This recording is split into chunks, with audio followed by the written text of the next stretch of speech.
Natapos na rin tayo magsimba. Oo nga, ang rami nang nagsimba ngayon. Bakit na ba ang kalat dito? Nasaan ang alipin? Alipin, pumasok ka rito. Magmadali ka. Ano nangyari dito? Bakit napakakalat dito? Nasaan ang alipin? Alipin, pumarito ka. Di ba sabi ko sa'yo, maglinis ka? Ang tanga-tanga mo. Y si ya no puedo verte, porque Dios me hizo para hacerme sufrir. Mga alipin, nasaan kayo? Fuiste la razón de mi existir. Adorarte para mí fue religión.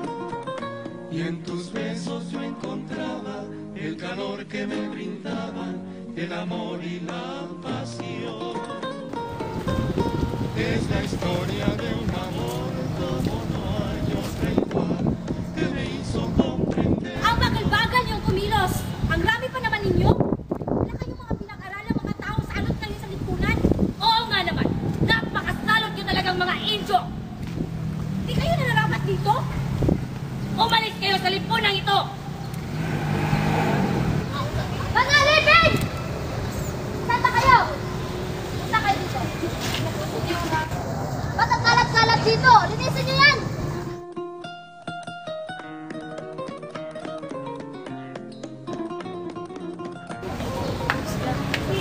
Ayusin mo! Ang bagal-bagal! Linisin mo yan! Ang kalat-kalat! Bilisin mo! Nalinis na po. Ano sabi mo? Lumalaban ka na? Alipin ka! Y si ya no puedo verte, porque Dios me hizo quererte para hacerme sufrir más. Siempre fuiste la razón de mi existir. Gandang babae yun. Y en tus besos yo encontraba el calor que me brindaba, el amor y la pasión. Es la historia. Yun lang, di ba? Kasamahan nga namin.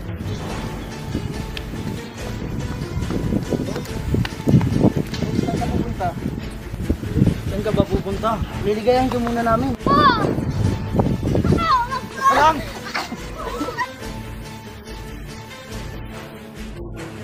Tulong! Tulong! Huwag nyo! Huwag nyo!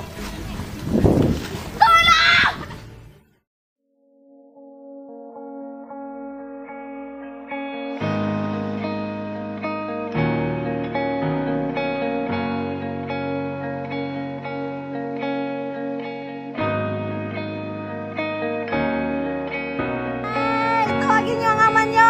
Manganganak na yata ako! Pagkalipas ng ilang taon, Maagang pag-aaral sa Calamba at Binyan. Si Jose Rizal ay nag-aral sa Calamba at Binyan.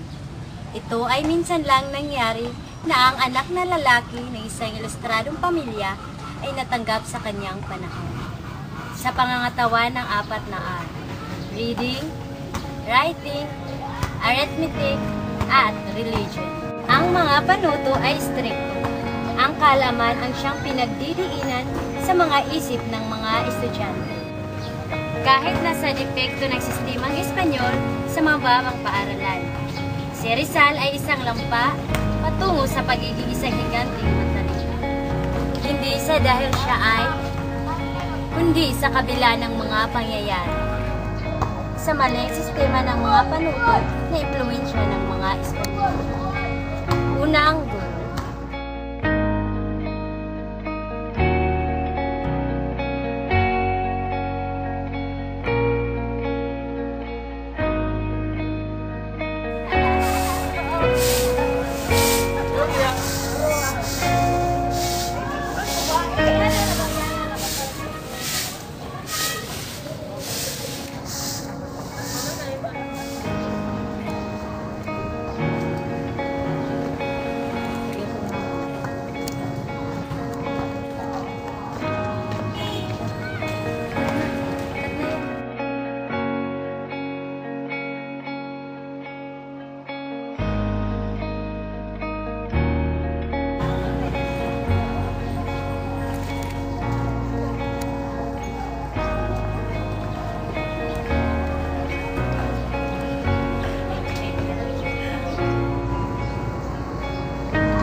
Magandang umaga, Doña Chudora at Jose.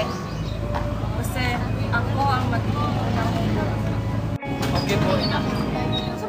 Ang gagawin natin ngayon ay magbabasa at magsusulat. Tuturuan din kitang magdasal. Okay po, ina. Si Doña Teodora ay isang ina na mapagmahal, may mahabang pasensya at maintindihin.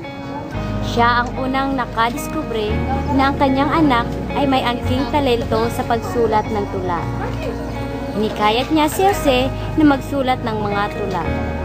Para madaling maintindihan ni Jose ang pagsasaulo ng mga alpabeto, siya ay nagkwento ng iba-iba. Hanggang sa lumaki si Jose.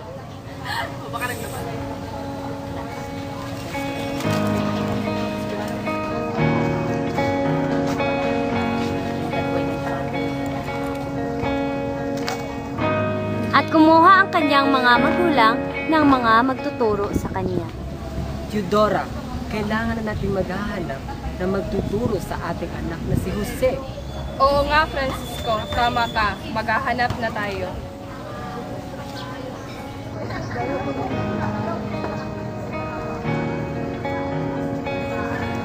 Magandang umaga, Don Francisco at Doña Teodora. Maupo ka.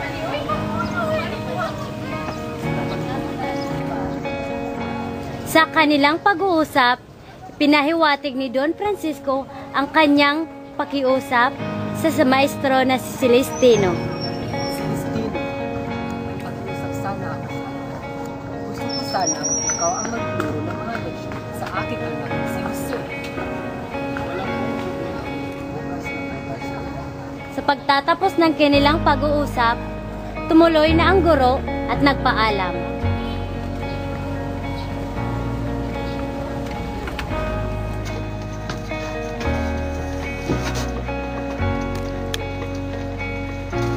Jose, bangon na! Baka mahuli ka pa sa klase mo.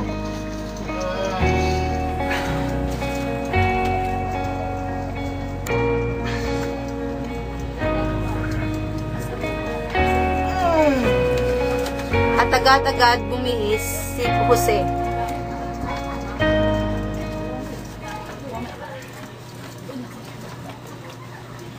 Pamahay, pabakan, tapos butang pataan.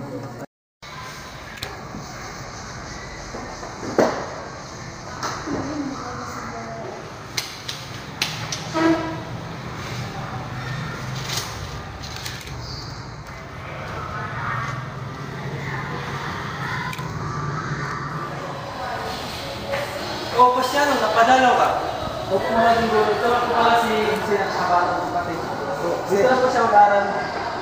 Mabuti yung guro mo. Mabuti. Magandang umaga sa inyong lahat. Magandang umaga. Ginoong Maestro. Meron kayong bagong kaklase. Jose, alika muna sa akin. Magandang umaga. Ako po si Jose Rizal. Ako po ay siyam na taong gulang. At narito po ako para mag-aral ng Spanish at Latin. Jose, marunong ka bang mag-Espanyol? Kunti lang po, sir. Marunong ka rin bang mag-Latin? Kunti lang po, sir.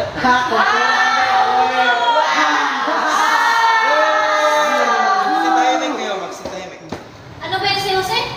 Ba't sila nag-aral ang bobo-bobo?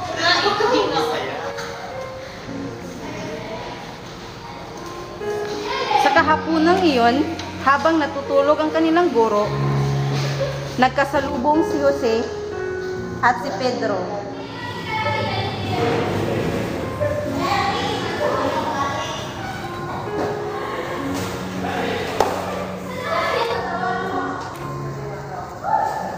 Pedro, sandali lang. Bakit? Ang problema ba? Bakit ba ginawa sa amin kayo? Ano ngayon? Bakit ginawa sa mga kaklase natin? Wala ka nang pag-alam doon. Bangon ka na, Pedro! Hindi ako natatakot sa'yo, lampa. Hawi nga sila Jose at Pedro habang nag-iingay ang kanilang mga kaklase. Ano, Pedro? Lalaban ka ba? Hindi na, Jose.